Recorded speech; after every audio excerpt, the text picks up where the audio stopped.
After a long wait, a very long wait, Canon is getting ready to release some much anticipated primes. And yes, one of those primes is an RF 35mm. And while it's an L series, it won't be an f1.2. Want to know more? Want to know when they'll be announced? Then stick around after this short message. But first, subscribe to this channel for a chance to win a Canon EOS R5. I'll be giving one away to one lucky subscriber once this channel reaches 100,000 subscribers. Anyone above the age of 18 with a valid mailing address is eligible. Additional terms and conditions are linked in the description down below. Canon Rumors has been teasing us about 8 to 12 RF lenses that would be coming out over the next 4 to 8 months, and that was a couple of months ago.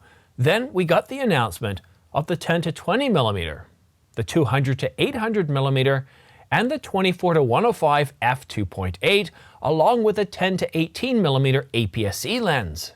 And if that isn't enough, the Camera Insider is now telling us that some much anticipated primes will be coming over the next 6 months. Canon will be releasing at least 4 wide-angle L prime lenses in the first half of 2024. The lenses won't all be announced at the same time, but coming over the first 6 months of 2024.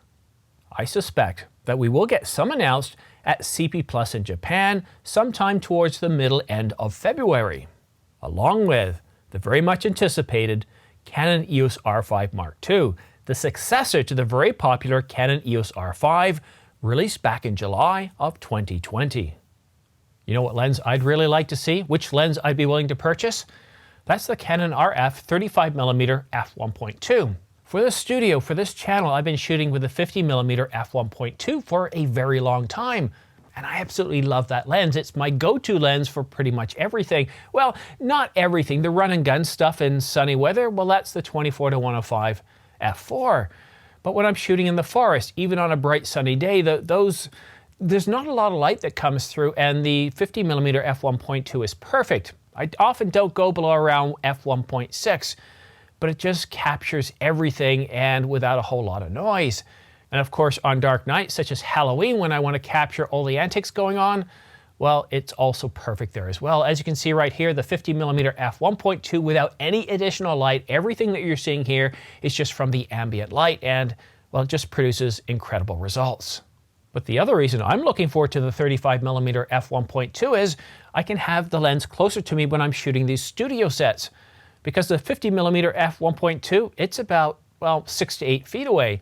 And what I find I'm doing is, especially on days where I shoot a lot of videos, I'm shouting towards the camera instead of talking to it. It's like when you're talking to somebody, if they're about a few feet away, you're talking at a more softer tone. And that's the difference. You have a softer tone. Whereas when they're further away, you raise your voice, you elevate your voice, and you definitely project more, but I would like to have a more of a softer tone. And I think that's going to really help the way this channel appears and sounds. So I'm definitely looking forward to that 35mm f1.2. However, we do have a few surprises. The first surprise, it's not going to be an f1.2. The Camera Insider says that there have been a few rumors and patents over the years that talk about the RF 35mm f1.2 and not f1.4. But our source is quite certain that the 35mm L prime will be an f1.4 with image stabilization. Okay, that's good. It has image stabilization. Now, I don't mind that it's f1.4 instead of f1.2. In most of my shooting situations, it's not really a problem. For example, when I was talking earlier about shooting in the forest, most of the times I'm shooting anywhere between f4 all the way down to f1.6. It really depends on where I am in the forest, and the differences in color, the difference in lightness can really make a huge difference. Right here, I'm only shooting at around f2.8, but here, well, I'm shooting, believe it or not, at around f1.6. And then when I'm shooting events such as Halloween, where it's dark, the sun's down, and you really don't have much light, shooting with f1.2 really makes a huge difference. But having f1.4 that's pretty close, I think that's a compromise that many of us are willing to deal with. And is it really a compromise when the EF version was also an f1.4? So obviously the 35mm f1.4 is perfect for video, but as I'm sure you know, most of the people buying these primes, these fast wide open primes, Well, they're going to be photographers. So what other fast and wide open primes are we getting here? Well, as I mentioned at the beginning, we get 4 lenses. We've already talked about the 35mm f1.4 L series image stabilized USM. So what about the next one? Well, we're getting a 28mm, also f1.4 image stabilized USM, and a 24mm, also f1.4 image stabilized USM. And the widest, the fastest, well, they're all the same speed, but we get the 14mm f1.4 USM. Now you notice it doesn't say image stabilized. Yeah, so there's no information on whether it is image stabilized or not, but without that designation, the fact that the other 3 lenses have image stabilized, I would suspect that the 14mm doesn't have image stabilization. But when you're shooting at when you're shooting at 14mm, you probably don't need all that much stabilization, especially if your camera, such as the R5 or the R6, has image stabilization. You're just gonna not need it. It's more of when you zoom in. The more you zoom in, so for example, the 200 to 800mm, as you get closer to that 800mm, that's where your image stabilization really, really works. Any slight movement or bump, it really just gets magnified. But wait, there's more. The Camera Insider tells us that there's going to be some other surprises, some new technology in one or all of these lenses. What the new tech wasn't yet disclosed to us. The Canon RF 100mm f2.8, well, it got that SA correction ring. And I've got the 100mm f2.8 with the SA correction ring, and you know what? I haven't used it yet. In fact, I don't use this lens very often, but when I do get out there and use it, I'm not playing around with the SA correction ring because I'm not trying to get creative. Because it's been a while since I used it, I usually spend a little bit of time just getting familiar with it, setting things up, making sure I get that focus point. Because whenever you're shooting with a macro like a 100mm and you're getting up close and personal, trying to nail that focus point, especially if you're shooting insects or other small things, it can take a little bit of patience and time, just so you remember. If you're shooting with it all the time, yeah, it's obviously not a problem. And if you recall, the recently announced, although not yet shipped, Canon RF 24-105 f2.8, well, it got that power zoom adapter. So what sort of tech, what sort of surprises can we expect to see in these lenses? Well, after all, they are L-series lenses, so the optics will be good, the lack of aberration. I've seen enough patent filings recently to see how they're able to work out any sort of aberration or distortion in the lenses. So that technology should start to show up in these lenses, and that's really good news. But for us video shooters, and I know photographers, if you want to go get a coffee or top up your tea, maybe you're tired of hearing this, but there's an awful lot of us that do shoot video, and even those of us who are photographers, we do sneak out some video every now and then.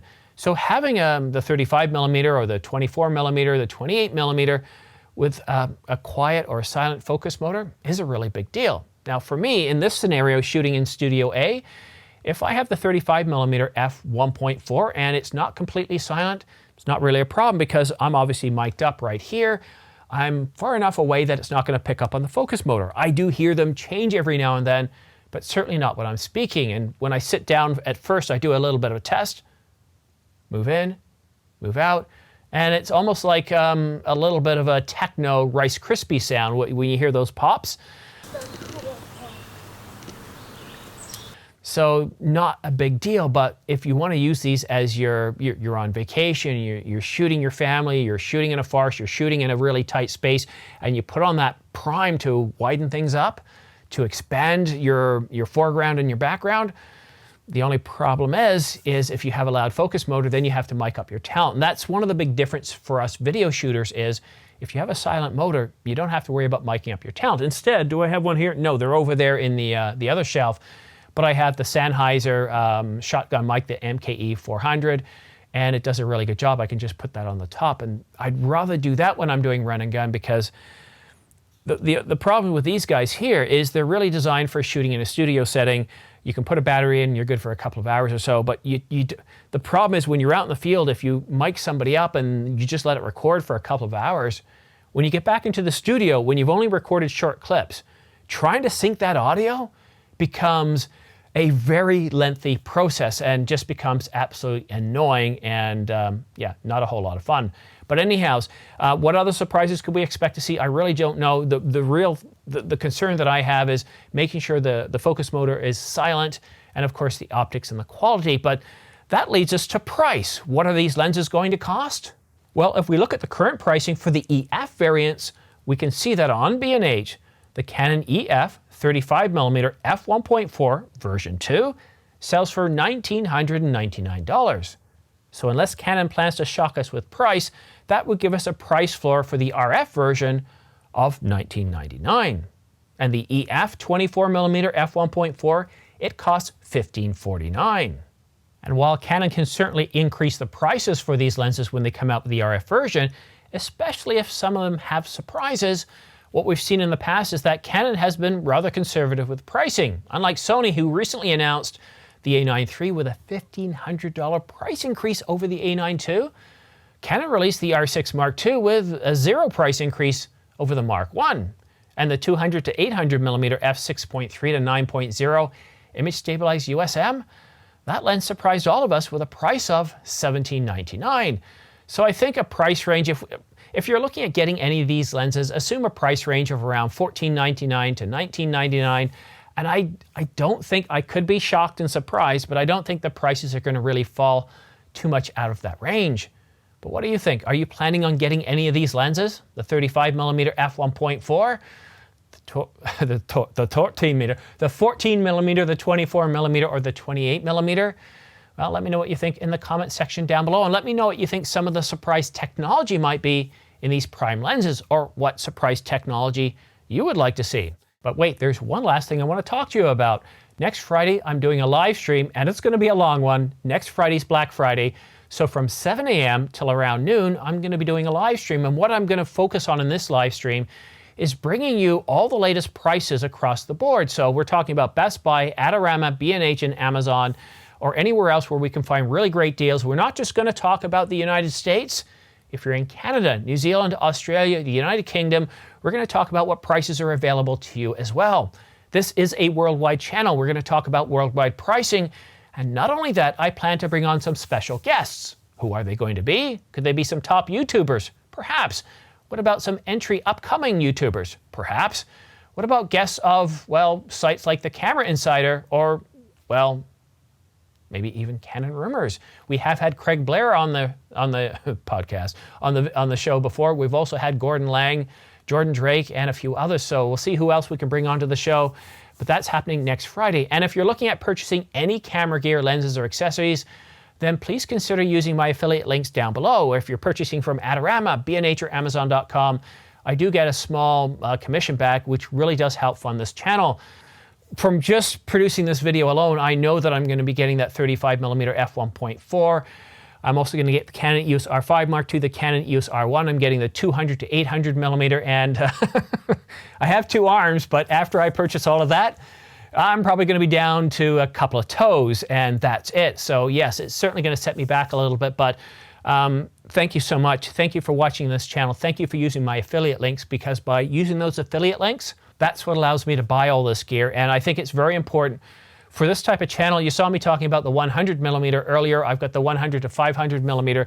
The reason why I have that gear is I take all the money that comes from this channel and I plow it back in. So instead of just talking about what cameras we forecast or see coming out, or leak specifications or lenses, I'm actually talking from experience. And that's why I'm so excited by lenses like the 200 to 800mm. From everything I see, and I've got a video that's coming out tomorrow morning that I worked with Andrea Pizzini, because he had hands-on. So we did a bit of a collaboration to give you our first hands-on approach to that lens and what we think. And essentially, I've been kind of indicating this, forecasting this all along, but the 200 to 800mm to me is basically a successor, a Mark II to the 800mm f11. That's better in pretty well every way. Autofocus, that you're shooting not at a prime, you're shooting 200 to 800mm. The autofocus is a whole lot faster. The image stabilization is terrific. So that video is coming out tomorrow. But yes, please use my affiliate links. I've got them in the description down below. And of course, you can see them on the screen. And if you want to stay up to date on all the latest and greatest, well, then go ahead and follow me on this, or follow me on X, formerly known as Twitter, as well as subscribe to this channel. But that's it for today. I can't believe it. It's Wednesday and so much is happening. I'll go ahead and I haven't yet schedule the live stream, but I'll go ahead and do that in a little bit. It's what time is it now? It's only 4:15 because I was up so early yesterday. I just went to bed at 8 o'clock last night, so I woke up at 3:30 this morning. Good to go, and I think I'm going to be operating on Central European time at least until Friday.